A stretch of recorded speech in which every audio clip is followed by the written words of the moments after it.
Hello students, हम लोग metals and non metals chapter पढ़ रहे हैं और मेटल और नॉन मेटल की केमिकल प्रॉपर्टीज़ हम कंप्लीट कर चुके हैं। तो आज की क्लास में हमें क्या पढ़ना है? आज की क्लास में हमें बहुत इम्पॉर्टेंट टॉपिक पढ़ना है। हमें कारण जानना है कि जितने भी कंपाउंड्स आप लोग पढ़ते हो उन कंपाउंड्स का फॉर्मेशन आखिर हुआ क्यों, है ना? कैसे हुआ या किस लिए हुआ, किस कारण से हुआ, ये कारण हमको आज की क्लास में ढूंढना है। Is it okay? तो कंपाउंड्स का मतलब कौन से कंपाउंड्स? कोई सा भी कंपाउंड। चलिए कुछ एग्जाम्पल मैं आपके सामने लिखती हूँ।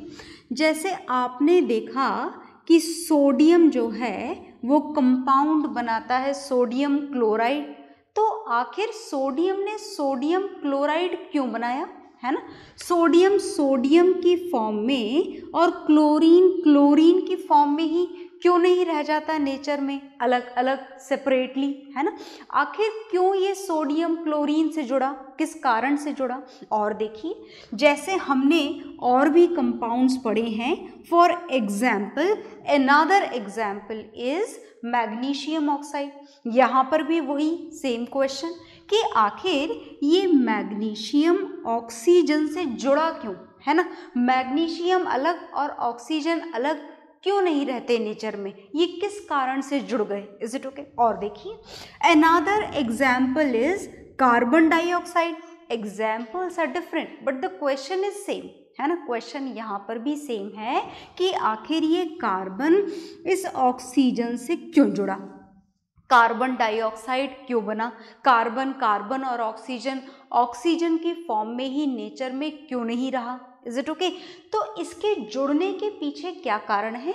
इनके जुड़ने के पीछे कारण है इनके incomplete octet. Is it okay? अगर आप बात करें सोडियम की, तो सोडियम का इलेक्ट्रॉनिक कॉन्फ़िगरेशन मुझे याद है कि मैं आपको पढ़ा चुकी हूँ और आपको भी ये बात याद होनी चाहिए सारे कॉन्फ़िगरेशंस के साथ में, है ना? तो सोडियम का कॉन्फ़िगरेशन क्या होता है? 281। क्लोरीन का कॉन्फ़िगरेशन क्या होता है? 287। और वहीं हम अगर बात मैग्नीशियम की करें तो क्या मैग्नीशियम का कॉन्फ़िगरेशन याद है? याद है तो बहुत बढ़िया बात है, और याद नहीं है तो रिवाइज करके आइएगा, फिर क्लास अटेंड करिएगा तो ज़्यादा मज़ा आएगा, है ना? मैग्नीशियम का कॉन्फ़िगरेशन होता है 282। ऑक्सीजन का याद है? ऑक्सीजन का कॉन्फ़िगरेशन होता है 26। अच्छा, कार्बन का याद है? याद तो सबके होने चाहिए, और याद नहीं है तो कोई बात नहीं, एटॉमिक नंबर याद होने चाहिए। And you should know the way of writing the electronic configuration, that is very important, right? तो कार्बन का कॉन्फ़िगरेशन क्या होता है? 24। ऑक्सीजन का क्या होता है? 26। तो चलो भाई, वन बाय वन हम सबके कॉन्फ़िगरेशन चेक करते हैं और देखते हैं कि क्या ये एलिमेंट स्टेबल हैं या नहीं, है ना? तो चलिए पता लगाते हैं। सोडियम को देखिए, 281 स्टेबल है? नो। क्यों नहीं है अनस्टेबल? अनस्टेबल है जी ये, अनस्टेबल। और अनस्टेबल होने का कारण पता है आपको? अनस्टेबल होने का कारण है इनकम्प्लीट ऑक्टेट। ऑक्टेट रूल और डपलेट रूल तो याद है ना?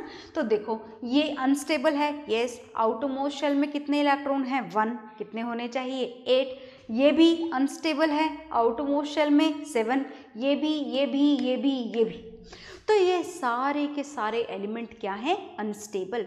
और अनस्टेबल होने का कारण क्या है? अनस्टेबल होने का कारण है इनके incomplete octet. Is it okay? तो मतलब हो क्या रहा है? मतलब ये सोडियम और क्लोरीन दोनों ही क्या है? अनस्टेबल। तो दोनों ही क्या चाहते हैं? हर एलिमेंट हमारे नेचर में, यूनिवर्स में क्या चाहता है? हर एलिमेंट स्टेबिलिटी गेन करना चाहता है। हर एलिमेंट अपना ऑक्टेट जो है वो कंप्लीट करना चाहता है। Is it okay? Octet complete करने के लिए ये सोडियम किससे जुड़ा? क्लोरीन से। मैग्नीशियम किससे जुड़ा? ऑक्सीजन से। कार्बन किससे जुड़ा? ऑक्सीजन से। क्यों जुड़े? Only and only to gain stability, only and only to complete their octet. इस बात को याद रखिएगा। अब हमको ये जानना है कि आखिर ये सोडियम क्लोराइड में सोडियम और क्लोरीन का ऑक्टेट कैसे कंप्लीट हो रहा है। है ना। मैग्नीशियम ऑक्साइड में मैग्नीशियम और ऑक्सीजन का ऑक्टेट कैसे कंप्लीट हो रहा है और कार्बन डाइऑक्साइड में कैसे कंप्लीट हो रहा है। तो हमको ऑक्टेट कंप्लीट करने का कारण जानना है, तरीका जानना है कि आखिर ये ऑक्टेट कैसे कंप्लीट हो रहे हैं। तो मैं इसको रफ करने जा रही हूँ और हम तरीका जानने जा रहे हैं। देखो, कंपाउंड्स क्यों बन रहे हैं, सोडियम क्लोरीन से क्यों जुड़ रहा है, मैग्नीशियम ऑक्सीजन से क्यों जुड़ रहा है, या कोई सा भी एलिमेंट दूसरे एलिमेंट से क्यों जुड़ता है, इसका एक शब्द में कारण तो हमें समझ में आ गया। That is only and only to complete their octet, to gain their stability. Is it okay.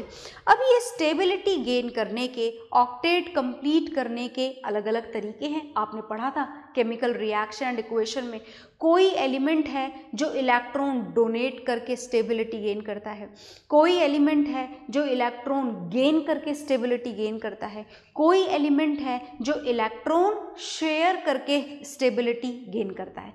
तो इलेक्ट्रॉन गेन करने के तरीके अलग अलग, उसी तरीके से कंपाउंड्स बनने के तरीके भी अलग अलग। तो सबसे पहले जो हम कंपाउंड्स पढ़ने जा रहे हैं, on the basis of the way to complete their octet and doublet, two type of compounds we have to know in class 10th, and the first compound जो हम पढ़ने जा रहे हैं आज की क्लास में, हम सबसे पहले पढ़ेंगे आयनिक कंपाउंड्स। कौन से कंपाउंड्स पढ़ेंगे आप?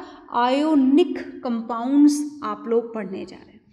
अब ये जो आयोनिक कंपाउंड्स हैं ये कैसे बनते हैं? ये आयोनिक कंपाउंड्स बनते हैं आयोनिक बॉन्ड के थ्रू। कौन से बॉन्ड के थ्रू बनते हैं? आयनिक बॉन्ड के थ्रू बनते हैं, है ना। Ionic compounds are usually having this ionic bond in them. अब ये आयोनिक बॉन्ड क्या होता है? बॉन्ड का मतलब क्या होता है? आप बोलते हो ना कि मेरी बॉन्डिंग बहुत अच्छी है उसके साथ में, तो what is the meaning of bonding? Bonding का मतलब क्या होता है? जुड़ना। बॉन्डिंग का मतलब क्या होता है? जुड़ना। तो we are talking about the ionic bond. मतलब ये जो आयोनिक बॉन्ड है ये किसके बीच में बनेगा? आयंस के बीच में बनेगा। Is it okay? So ionic bond can be simply known as, can be simply defined as a force of attraction, a force of attraction between positive ion, positive ion समझते हो ना आप? पॉजिटिव आयन का एक और नाम भी आपको पता होना चाहिए। पॉजिटिव आयन का एक और नाम होता है कैटायन, भूलिएगा मत। Is it okay? And negative ion. मुझे ऐसा लगता है कि ये बात अभी आपको कुछ खास समझ में नहीं आई होगी, धीरे धीरे समझ में आएगी, तो सुनना बंद मत करिएगा, सुनते जाइएगा। Is it okay? तो this ionic bond, as we are telling, this is only and only a force of attraction between a cation and an ion. ये सिर्फ और सिर्फ क्या है? एक force of attraction है। एक और bond हम पढ़ेंगे, but that we'll see later। फिलहाल हम लोग जो bond पढ़ने जा रहे हैं, this is ionic bond। तो ionic bond किसके बीच में बनता है? फोर्स ऑफ अट्रैक्शन होता है ये कैटायन और एनायन के बीच में बनता है। अब आपने ये पहले ही पढ़ लिया है कि जो कैटायन होते हैं, वो जो पॉजिटिव आयन होते हैं, वो यूजुअली कौन फॉर्म करता है? मेटल्स फॉर्म करते हैं। क्योंकि मेटल्स का नेचर याद है ना, अपने फर्स्ट क्लास में पढ़ा था मेटल एंड नॉन मेटल की, कि मेटल्स जो होते हैं वो कैसे होते हैं? इलेक्ट्रो पॉजिटिव नेचर के होते हैं। मतलब metals usually donate electron to form their positive ion, so they usually form this cation. और जो एनायन है वो कौन फॉर्म करता है? एनायन फॉर्म करते हैं non metals, as they usually gain electrons to complete their octet. बात समझ में आई? तो चलिए हम थोड़ा सा और जानते हैं, और हम फिलहाल जानने जा रहे हैं फॉर्मेशन। हम किसका फॉर्मेशन पढ़ने वाले हैं? सोडियम क्लोराइड का फॉर्मेशन। अच्छा, हमें थोड़ी जगह चाहिए होगी, तो हम यहाँ से इसको रफ कर देते हैं, और आयोनिक बॉन्ड का फॉर्मेशन हम समझने जा रहे हैं। सोडियम क्लोराइड का आखिर फॉर्मेशन कैसे हुआ, बहुत ध्यान से देखिएगा। तो हम क्या समझने जा रहे हैं, ध्यान से सुनिएगा। मैं यहाँ पर पूरी हेडिंग लिख रही हूँ, हम जो समझने जा रहे हैं उसकी। हम समझने जा रहे हैं फॉर्मेशन। किसका समझने जा रहे हैं फॉर्मेशन? हम फॉर्मेशन ऑफ NaCl समझने जा रहे हैं, as this is an example of ionic compound. और जिस तरीके से समझने जा रहे हैं आयोनिक कंपाउंड का formation, that method is known as electron, ध्यान से देखना, इलेक्ट्रॉन डॉट रिप्रेजेंटेशन। ये एग्जाम में यूं मानिए आपकी एक क्वेश्चन तो आ ही जाता है, तो ध्यान से देखते जाइएगा। इलेक्ट्रॉन डॉट रिप्रेजेंटेशन मेथड से हम क्या समझने जा रहे हैं, हम फॉर्मेशन समझने जा रहे हैं। किसका फॉर्मेशन समझने जा रहे हैं, सोडियम क्लोराइड का। अब ये कौन सी नई चीज़ है इलेक्ट्रॉन डॉट रिप्रेजेंटेशन, बड़ी सारे नाम अचानक से नए नए हमारे सामने आ गए। पहले तो ये नया नाम आयोनिक बॉन्ड, फिर आयोनिक कंपाउंड, फिर ये electron dot representation. Actually they all are correlated with each other, so we have to learn each and everything with each other only. Okay, तो ध्यान से देखिएगा, हम सोडियम की बात करने जा रहे हैं। Do you know what is the configuration of sodium? Yes, we know it well. तो सोडियम का कॉन्फ़िगरेशन क्या होता है, 281। How many electrons are there in its outermost shell? 1। अब ये इलेक्ट्रॉन डॉट रिप्रेजेंटेशन क्या होता है? Electron dot representation is the way of representing the valence electrons with the help of a dot. तो सोडियम के पास आउटर मोस्ट शेल में कितने इलेक्ट्रॉन हैं? ओनली 1। तो हमने यहाँ पर लगा दिया 1 डॉट। क्या ये स्टेबल है? नहीं। और हमें पता है कि ये स्टेबल क्यों नहीं है, because of its incomplete octet, right. तो ये सोडियम अपने इस आउटर मोस्ट शेल के इलेक्ट्रॉन को क्या करेगा, डोनेट करेगा। अब ये डोनेट क्यों करेगा, गेन क्यों नहीं करेगा, ये सारी बातों का डिस्कशन हम पहले ही कर चुके हैं। और मैंने तब भी बताया था कि ये जो हम पढ़ रहे हैं basics of chemistry, they are helpful in each and every chapter, so we are going to use those basics again in the same chapter, metals and non metals. Okay, तो ध्यान से देखिएगा, ये सोडियम इस एक इलेक्ट्रॉन को क्या कर देगा, डोनेट कर देगा। और डोनेट करके ये फॉर्म करेगा सोडियम आयन। क्या बना लिया इसने, सोडियम आयन बना लिया। और ये जो सोडियम आयन इसने बनाया है, ये सोडियम आयन कैसा है, पॉजिटिवली चार्ज। तो पॉजिटिवली चार्ज आयन को क्या बोला जाता है, कैटायन बोला जाता है ना। अब देखिएगा ध्यान से, now as we have to know the formation of sodium chloride, so what would happen with the sodium, that is done. And now we have to talk about the chlorine atom. So look here, we are going to talk about the chlorine atom. And do you know how many electrons are there in its outermost shell? ये configuration तो हमें है ना बिल्कुल tips पर learn होने चाहिए। ऐसा नहीं कि हम वो लगे अपनी टेबल याद करने, hydrogen, helium, lithium, like that, and then we come to the chlorine, और बीच में कोई एक एटम गायब हो जाए तो क्लोरीन का कॉन्फ़िगरेशन आप उठा करके 286 लिख दो, बड़ी गड़बड़ हो जाएगी। Is it okay? तो ऐसी गड़बड़ मत होने देना, लर्न देम वेरी प्रॉपरली, और अगर भूल चुके हो तो दोबारा लर्न करना है ना। क्लोरीन के आउटर मोस्ट शेल में कितने इलेक्ट्रॉन है, 7। तो as we are going to do this formation with the help of electron dot representation, so these 7 electrons has to be denoted with the 7 dots, है ना। ये 7 डॉट है, और 7 डॉट का मतलब इलेक्ट्रॉन डॉट रिप्रेजेंटेशन। तो क्या ये क्लोरीन स्टेबल है? नहीं, बिल्कुल भी नहीं। इसको एक इलेक्ट्रॉन चाहिए स्टेबिलिटी के लिए, चाहिए ना, अपना ऑक्टेट कंप्लीट करने के लिए इसे एक इलेक्ट्रॉन चाहिए। और ये इलेक्ट्रॉन एक्चुअली इसे कौन दे रहा है, ये इलेक्ट्रॉन सोडियम दे रहा है। सोडियम ने दिया, क्लोरीन ने लिया, देने के बाद सोडियम का ऑक्टेट कंप्लीट और लेने के बाद क्लोरीन का ऑक्टेट कंप्लीट, तो हो गए ना दोनों स्टेबल, दोनों स्टेबल हो गए। यही तो कारण है कि सोडियम और क्लोरीन जुड़े और जुड़ करके सोडियम क्लोराइड का फॉर्मेशन किया। This is the only reason, है ना। तो देखिए ध्यान से, अब क्लोराइड आयन बनने वाला है और एक इलेक्ट्रॉन गेन कर चुका है, so that it's configuration is now 288 with the 1 negative ion, है ना। 288 हो गया इसका कॉन्फ़िगरेशन। और ये कौन सा आयन बना, नाम लिख लें आप इसका, इसका नाम है क्लोराइड आयन। नाम बदल जाते हैं नेगेटिव आयन में, पॉजिटिव में तो सेम रहते हैं, नेगेटिव में बदल जाते हैं, याद है ना, oxide, hydride, nitride. Is it okay? But in the case of positive ion, the name remains same. Sodium ion, potassium ion, what ever the positive ion is it okay. तो ये था सोडियम आयन और ये था आपका chloride ion. अब sodium ने electron दिया, पॉजिटिवली चार्ज हुआ, क्लोरीन ने इलेक्ट्रॉन गेन किया, नेगेटिवली चार्ज हुआ। अब पॉजिटिव चार्ज और नेगेटिव चार्ज के बीच में फोर्स ऑफ अट्रैक्शन लगता है, ये तो हम बहुत पहले से जानते हैं और क्लास 10th की फिजिक्स में इलेक्ट्रिसिटी चैप्टर में रिवाइज भी कर चुके हैं that there is a force of attraction between positively charge ion and negatively charge ion. मतलब इन दोनों के बीच में क्या लगने वाला है, फोर्स ऑफ अट्रैक्शन, है ना। कारण समझ में आ गया ना फोर्स ऑफ अट्रैक्शन का। तो कारण हमें क्या समझ में आया कि इनके बीच में क्या लगने वाला है, फोर्स ऑफ अट्रैक्शन, क्योंकि सोडियम ने अपना इलेक्ट्रॉन दे दिया है और क्लोराइड ने अपना इलेक्ट्रॉन, अपना नहीं सोडियम का इलेक्ट्रॉन क्या कर लिया है, गेन कर लिया है। तो because of this force of attraction this sodium one positive ion is going to be attracted with this chloride one negative ion and with which they come closer to each other.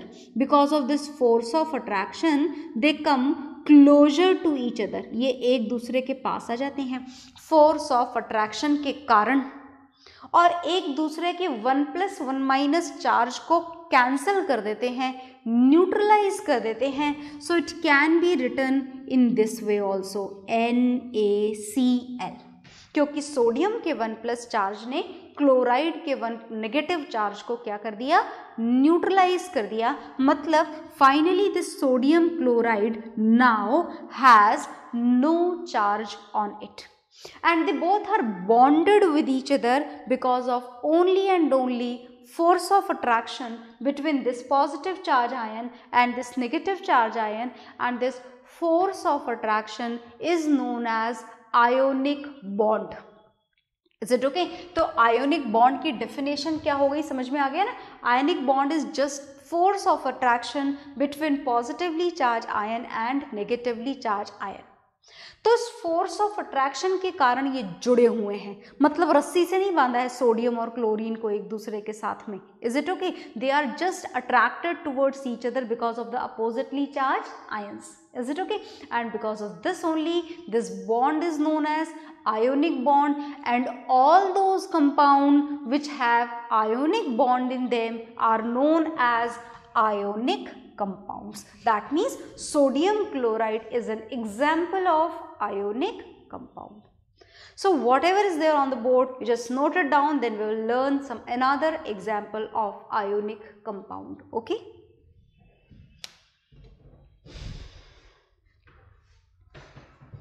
तो I hope आपने note down कर लिया होगा, मैं rough करने जा रही हूँ उसे। अब देखो बात ऐसी है कि हमेशा एक इलेक्ट्रॉन दिया जाए, एक लिया जाए, कहानी ऐसे नहीं चलती है सेम टू सेम, है ना। समथिंग डिफरेंट में ऑल्सो भी हैपन ओवर देयर, कुछ अलग भी हो सकता है। अब अलग क्या होगा और कैसे होगा, to know that we are going to know, we are going to take another example. हम दूसरा एग्जाम्पल लेने जा रहे हैं, पर मैंने टॉपिक रफ कर दिया, डजंट मीन कि हमारा कोई नया टॉपिक स्टार्ट हो गया है। We are continue with the same topic, ionic bond and ionic compounds. भूलिएगा मत आयोनिक बॉन्ड और आयोनिक कंपाउंड की डेफिनेशन। अब जो हम देखने जा रहे हैं, दिस इज द फॉर्मेशन, बहुत ध्यान से देखना। और हम फॉर्मेशन किसका देखें, हम फॉर्मेशन देखेंगे एक और सिंपलेस्ट आयोनिक कंपाउंड का। This is magnesium oxide with the same method by the electron dot representation. तो बाय इलेक्ट्रॉन डॉट रिप्रेजेंटेशन, है ना। इलेक्ट्रॉन डॉट रिप्रेजेंटेशन से हम एक और कंपाउंड का फॉर्मेशन, एक और आयोनिक कंपाउंड का फॉर्मेशन करने जा रहे हैं। हम जानने जा रहे हैं कि आखिर ये मैग्नीशियम ऑक्सीजन से कैसे जुड़ा। मुझे लगता है कि आपको समझ में आ गया होगा मेरे बताने से पहले ही। तो अगर समझ में आ गया है तो फटाफट, जैसे मैंने इलेक्ट्रॉन डॉट रिप्रेजेंटेशन बताया था आपको लास्ट वाला, सोडियम क्लोराइड वाला, मेरे बताने से पहले आप मैग्नीशियम ऑक्साइड बना लीजिए। Is it okay?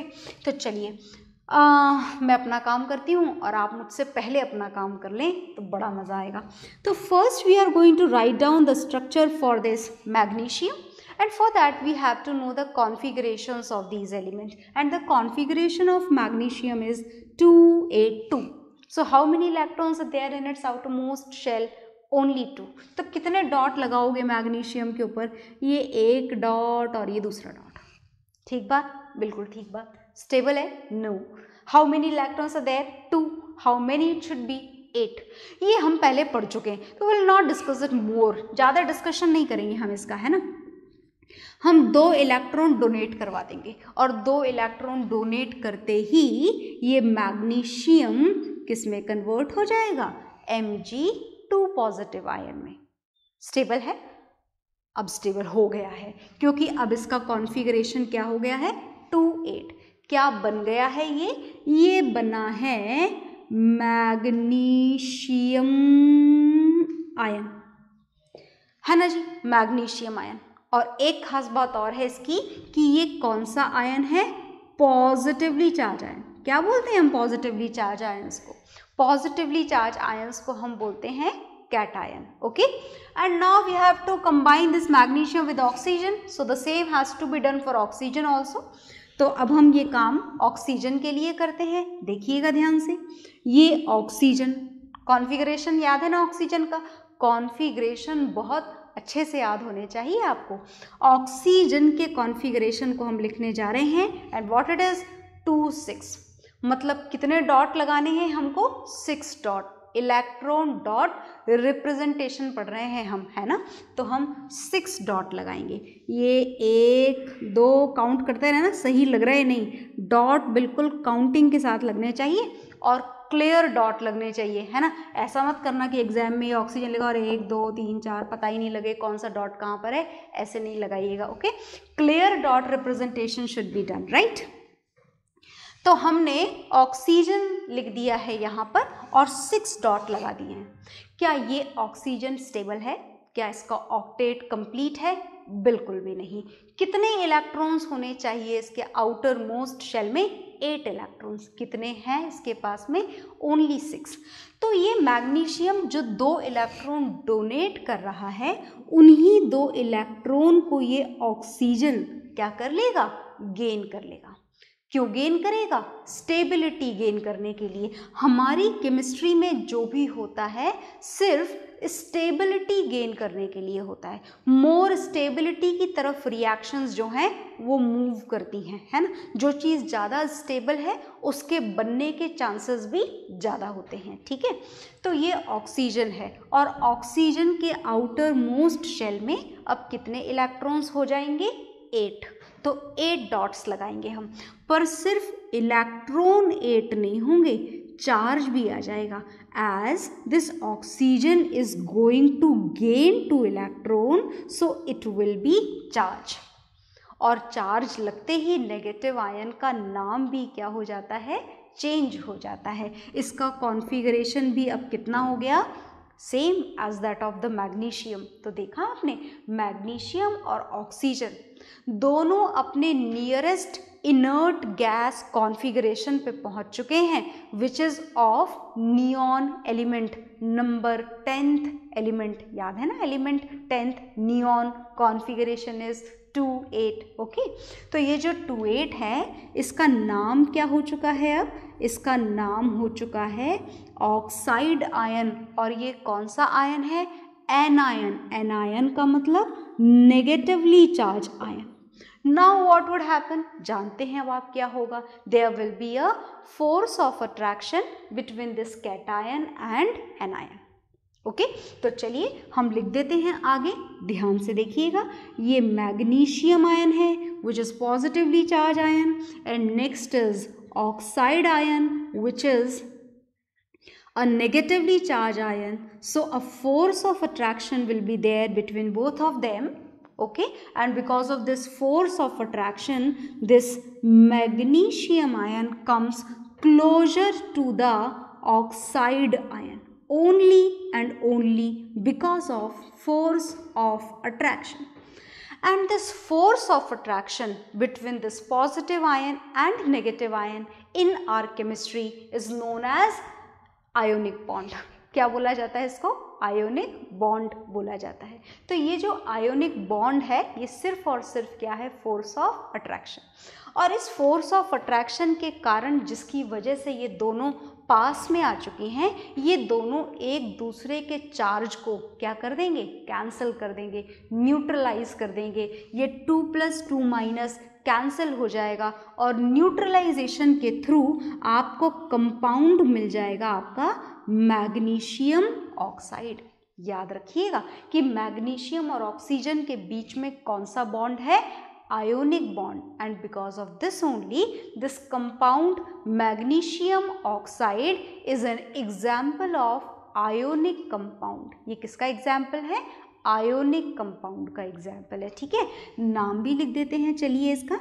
This is magnesium oxide. तो in this way ionic compounds are usually formed in chemistry। Note it down।